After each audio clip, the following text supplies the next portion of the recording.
Welcome to this Nexia podcast. Nexia podcast series Transfer Pricing in China. Welcome back to the second episode of our three-part special series on transfer pricing in China. In this episode, our Chinese Nexia expert shares insight into the most relevant and current topics and trends in transfer pricing in China, such as digital transformation and audit focus on specific industries. Don't miss the final episode where we'll take a look into the aspects of cross-border services and cost allocation. My name is Henning Straeter, partner and head of transfer pricing at Nexia in Germany. I'm Levin Flascha, senior associate also in the transfer pricing team in Germany. Today, we are very happy to welcome Eva from our tax department in China.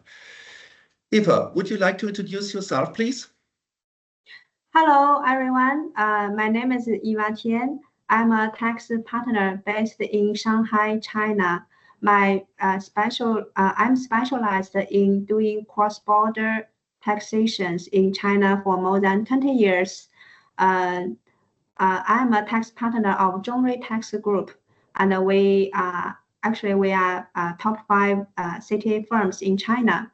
Thank you very much, Eva. And we are quite happy that you find the time today to be a very important expert for Chinese tax, international tax questions. So if you agree, I would like to start with our first question.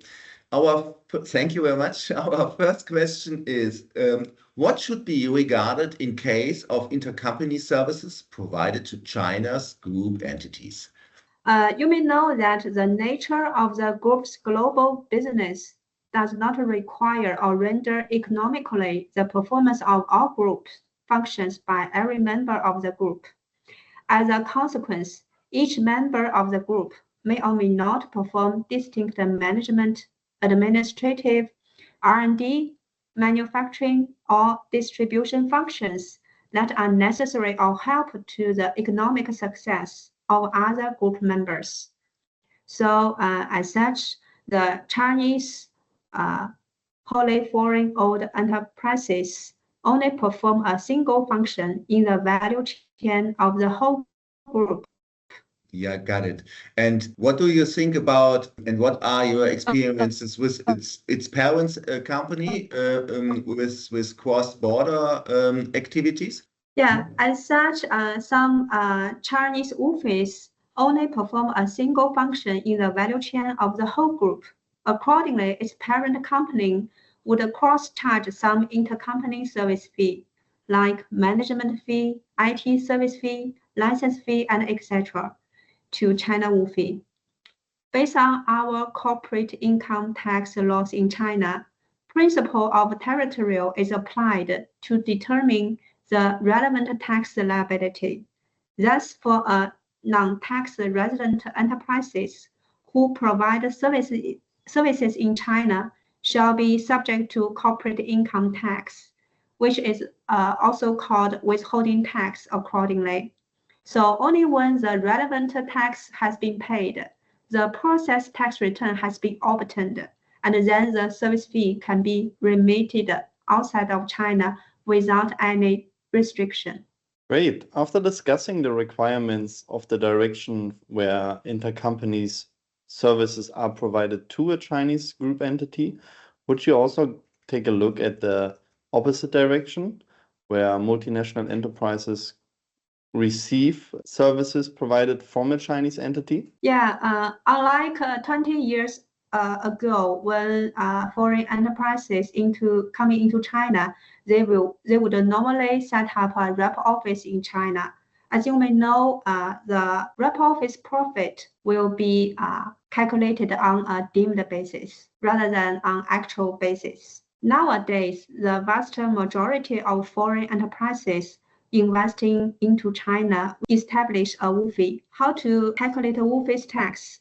That means we will record the income, we will record the cost and expenses, and we will then come out the profits, and then we calculate corporate income tax based on actual profits.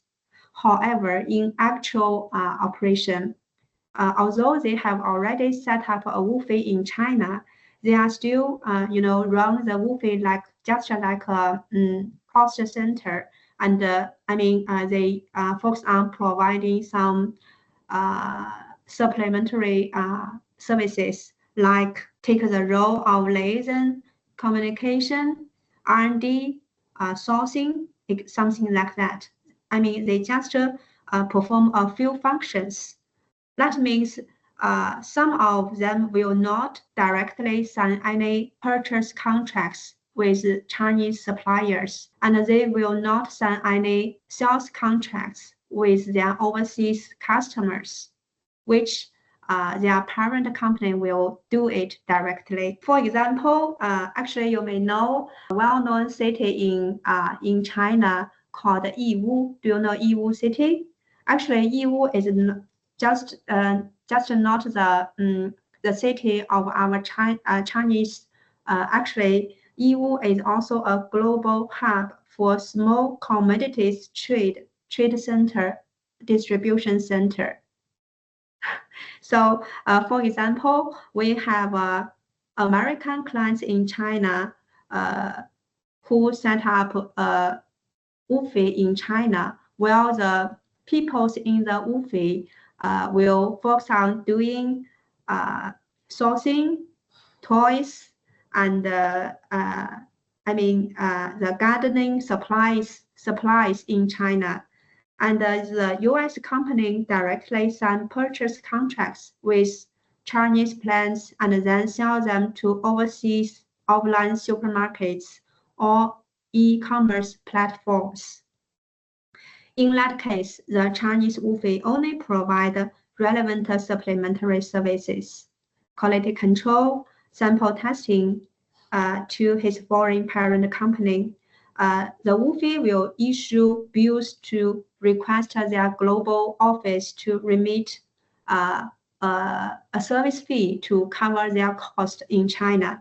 So based on our regulation, those kind of fees are subject to corresponding VAT, value-added tax, and also surcharge in accordance with Chinese tax law. The tax rate is at the flat rate of 6%. And further, the corporate income tax has to be paid at the rate of 5% if the China WUFI is a micro and small enterprise, or 25% if the China WUFI is a normal enterprise.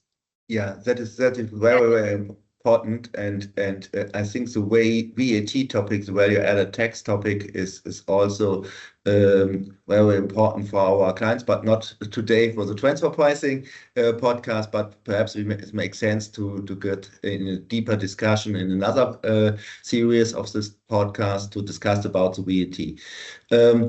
Sorry, I've interrupted you, Levin. Would you like to continue with the next steps, please? Sure. Yeah. So in this context, a question that we get asked a lot by our clients is whether a cost allocation system is accepted by the Chinese tax authorities, and if so, what needs to be considered when our clients implement such systems? It is allowed to have a cost allocation system in China, but it has to be arm's length. Normally, for services to be rendered for China WUFI, it is recommended to have a benchmarking study by using a database like Osiris or Catalyst to choose some comparable companies. Once it is done, the WUFI can determine its profit rate based on the result, and then it will help the WUFI to face further potential challenger from tax bureau in future. Yeah. They get them well prepared. Exactly, Eva, and that describes the same experience we made here in Europe, for example. Yeah, because at our understanding with European clients, we are often requested what is the cost allocation system in China, and are there some differences in which points should be regarded to be tax compliant also in China. So that is a very, very important topic. Do you have a last short summary, what most important experience or risks you have made with cost allocation systems in China, perhaps from European or the US and other countries abroad, and entities which have business relationship to China's group entities? Yeah, based on my experience, I think if it's a global group company, it is better to have a benchmarking study before or when they come into China. With the cost allocation under the group level, normally the China tax authority will accept such kind of benchmarking study. Yeah, rather than afterwards, the tax bureau will require them to submit a local file. Yeah. Yes, thank you very much, Eva.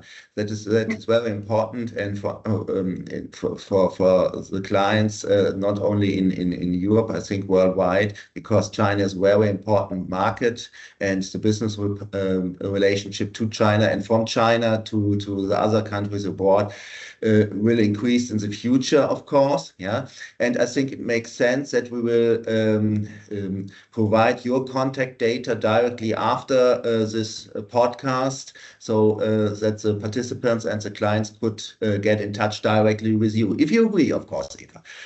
Yeah, I fully agree. Thank you very much. And Okay. it was very, very important, and your explanations are very interesting and already offer a very, very deep insight into the transfer pricing regulations in China. And for today, I would like to thank you, and of course, Levin, very much, and look forward to the other and next podcast with you in the podcast series, Transfer Pricing in China. Thank you very much. Bye-bye. Thank you. Thank you. Bye.